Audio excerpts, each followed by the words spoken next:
Hello' মাই dear students, তোমালোকে যদি এইটো চেনেলত নতুনকৈ আহিছা তেনেহ'লে চেনেলটোক ছাবস্ক্ৰাইব কৰিবা আৰু ভিডিঅ'টো প্ৰথমৰ পৰা শেষলৈকে চাবা। ইংলিছ গ্ৰামাৰৰ এটা ইম্পৰ্টেণ্ট পাৰ্ট কাৰেক্ট টেন্স সম্পৰ্কে কিছুমান কুৱেশ্যন তোমালোকৰ কাৰণে লৈ আহিছোঁ। চোৱা, নাম্বাৰ 1 দিয়া হৈছে the boy is busy, he clean the floor. ল'ৰাজনে ব্যস্ত আছে, তেওঁ ফ্ল'ৰটো কি কৰি আছে? পৰিষ্কাৰ কৰি আছে। অৰ্থাৎ এইটো প্ৰেজেণ্ট কণ্টিনিউৱাছ টেন্সৰ উদাহৰণ হয়। সেইকাৰণে কি বহিব ইয়াতে? He is cleaning the floor. Number 2, the child cry because it can not find its mother. অৰ্থাৎ শিশুজনে কান্দি আছে কাৰণ তেওঁ মাকক বিচাৰি পোৱা নাই। এইটো প্ৰেজেণ্ট কণ্টিনিউৱাছ টেন্সৰ উদাহৰণ হয়। সেইকাৰণে কি হ'ব?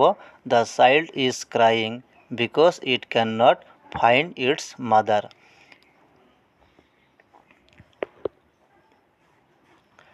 Question number 3, I already post the letter. অৰ্থাৎ অলৰেডি ইয়াতে শব্দ এটা দিয়া হৈছে। অলৰেডি থাকিলে এইটো প্ৰেজেণ্ট পাৰফেক্ট টেন্স হয়। মই ইতিমধ্যে লেটাৰটো পোষ্ট কৰিছোঁ এনেকুৱা বুজাইছে। সেইকাৰণে কি হ'ব? I have already posted the letter. Number 4, I not finish my work yet. এইটো প্ৰেজেণ্ট পাৰফেক্ট টেন্সৰ উদাহৰণ হয়। সেইকাৰণে ইয়াতে কি বহিব? I have not finished past participle বহিব ফিনিছৰ my work yet. Number 5, he do the work and is now taking rest. এইটো প্ৰেজেণ্ট পাৰফেক্ট টেন্সৰ উদাহৰণ হয়।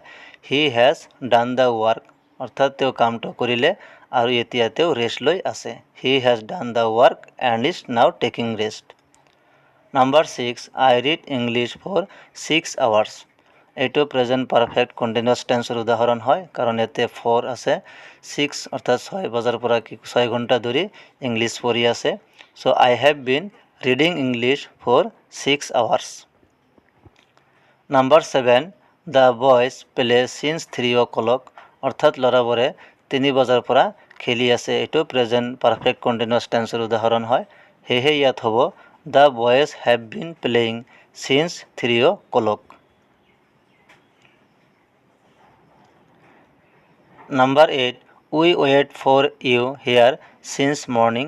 এইটো প্ৰেজেণ্ট পাৰফেক্ট টেন্সৰ উদাহৰণ হয় কাৰণ ইয়াতে চিন্স মৰ্ণিং দিয়া আছে। সেইকাৰণে ইয়াৰ কাৰেক্ট টেন্স হ'ব উই হেভ বিন ৱেইটিং for you here since morning.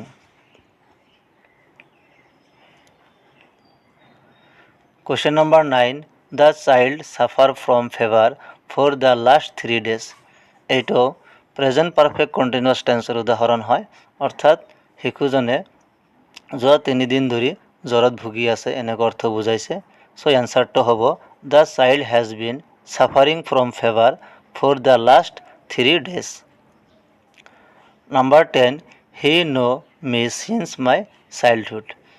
অৰ্থাৎ তেওঁ মোক বাল্যকালৰ পৰাই জানে। এইটো প্ৰেজেণ্ট পাৰফেক্ট টেন্সৰ উদাহৰণ হয়। সেইকাৰণে ইয়াতে কি হ'ব? He has known me since my childhood.